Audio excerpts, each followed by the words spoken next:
Hello guys, வணக்கம். Salem SK organics வந்து நம்ம சேலம் எஸ்கே ஆர்கானிக்ஸ்ல நெக்ஸ்ட் ஒரு ப்ராடக்ட் இம்ப்ளிமெண்ட் பண்ணலாம்னு இருக்கோம். ஸோ அந்த ப்ராடக்ட் வந்து என்னன்னா மரச்செக்கு ஆக்கிற தேங்காய் எண்ணெய், கடல் எண்ணெய், நல்லெண்ணெய் இதுதான் நம்ம இம்ப்ளிமெண்ட் பண்ண போகிறோம்.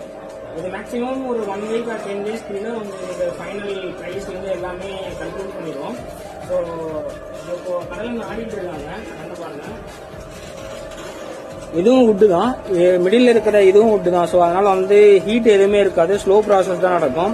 ஒரு பேட்சுக்கு மினிமம் 1.5 ஹவர்ஸ்லேருந்து 2 ஹவர்ஸ் வந்து ப்ராசஸ் டைம் எடுக்கும். ஸோ இதுல வந்து ஆட்டி வர எண்ணெய் பார்த்தீங்கன்னா இந்த மாதிரி தான் இருக்கும். ஸோ இதில் வந்துட்டு வந்ததுக்கப்புறம் ஃபில்டர் பண்ணிட்டு இது கொஞ்ச நேரம் சோக் பண்ணுவாங்க, வேணா அந்த கசடு எல்லாமே நீங்கிறதுக்காக. அதுக்கப்புறமேல தான் உங்களுக்கு ஃபைனலாக பேக்கிங் ஆகி வரும். ஸோ இதோட கம்ப்ளீட் அவுட்புட் வந்து பார்த்தீங்கன்னா ப்ரைஸ் வந்து எல்லாமே ஒரு வித்தின் 10 டேஸ்க்குள்ள நான் உங்களுக்கு அப்டேட் பண்ணுறேன். So follow and support Salem SK Organics. Stay tuned.